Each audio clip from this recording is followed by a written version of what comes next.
തങ്ങളിപ്പോൾ ആത്മഹത്യയുടെ വക്കിലാണെന്ന് നടിയും വൈറൽ താരവുമായ രേണുസുധിയുടെ കുടുംബം.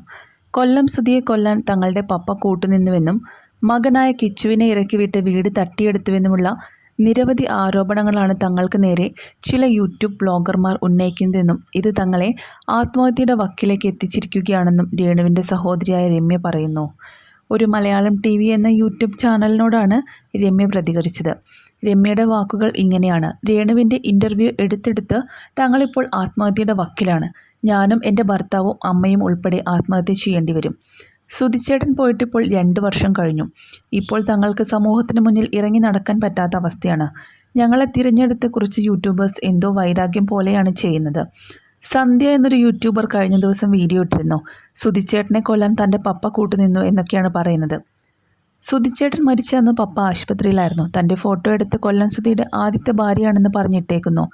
രേണുവുമായി തനിക്ക് പ്രശ്നമുണ്ടെന്നൊക്കെ സുധിച്ചേട്ടനെ കടക്കാരാക്കിയത് തങ്ങളാണെന്നൊക്കെയാണ് പറയുന്നത്. സുധിച്ചേട്ടൻ്റെ കുഞ്ഞുങ്ങൾക്ക് വെച്ചു കൊടുത്തതാണ് ഈ വീട്.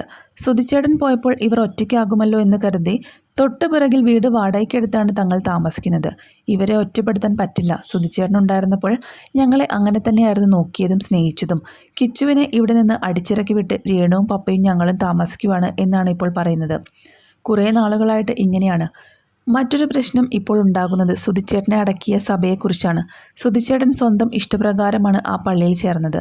മരിക്കുന്നതിൻ്റെ തലയാഴ്ച സുധിച്ചേട്ടൻ പറഞ്ഞു, ഞാൻ എൻ്റെ മരണം വരെ ഈ പള്ളിയിൽ നിൽക്കും, എന്നെ ഇവിടെ തന്നെ അടക്കണമെന്ന്. മരിച്ച സമയത്ത് കിച്ചുവിനോട് ചോദിച്ചപ്പോൾ അവനാണ് പറഞ്ഞത് അച്ഛനെ ആ പള്ളിയിൽ അടക്കണമെന്ന്. കാരണം അവൻ രാവിലെ എഴുന്നേൽക്കുമ്പോൾ കാണുന്നത് സുധിച്ചേട്ടൻ തൻ്റെ കൂടെ ആ പള്ളിയിൽ വരുന്നതാണ്.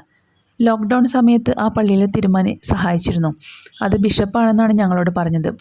പള്ളിയുമായിട്ടാണ് ബന്ധം, പുള്ളിയുമായിട്ടല്ല. ആ തിരുമേനി എന്തോ പണം തട്ടിച്ച കേസിൽ ജയിലിലാണ്. അതിൻ്റെ വീഡിയോയിൽ പുള്ളിയുടെ ഭാര്യയെയോ കുട്ടികളെയോ കാണിക്കുന്നില്ല. അതിലും രേണുസുധി മാത്രം. തങ്ങളിപ്പോൾ ആ പള്ളിയുടെ ഭാഗമല്ല. പപ്പ പള്ളിയിൽ കൈക്കാരനായിരുന്നു. അത് ആത്മീയതയുമായി ബന്ധപ്പെട്ട സഭയിലെ ഒരു പദവി മാത്രമാണ്, അതല്ലാതെ മറ്റൊന്നുമായി ബന്ധമില്ല. പപ്പയും തിരുമേനിയുമായി ചേർന്ന് തട്ടിപ്പ് നടത്തി രേണുവിൻ്റെ അക്കൗണ്ടിലേക്ക് കോടികളാണ് വന്നത് എന്നാണ് ആ വീഡിയോയിൽ പറയുന്നത്. ഇതൊന്നും ഞങ്ങൾക്ക് അറിയുക പോലുമില്ല.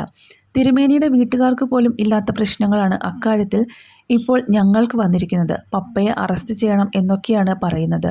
ഇനി ഞങ്ങളുടെ കുടുംബത്തിന് എന്തെങ്കിലും സംഭവിച്ചാൽ ഈ യൂട്യൂബ് ബ്ലോഗർമാരാണ് ഉത്തരവാദിയെന്നാണ് രേണുവിൻ്റെ സഹോദരി രമ്യ പറയുന്നത്. ആർക്കും ഇങ്ങനൊരു അവസ്ഥ ഉണ്ടാകരുതെന്നും രേണുവിനോട് പല കാര്യങ്ങളും കുത്തി ചോദിക്കുകയും എന്നാൽ അതിനെ വളച്ചൊടിക്കുകയുമാണ് ഇവരെല്ലാം ചെയ്യുന്നതെന്നാണ്. പക്ഷേ ന്യൂസുകളെല്ലാം പുറത്തു വരുന്ന സമയത്ത് മറ്റൊരു തരത്തിലാവുകയും ചെയ്യുന്നുണ്ട്.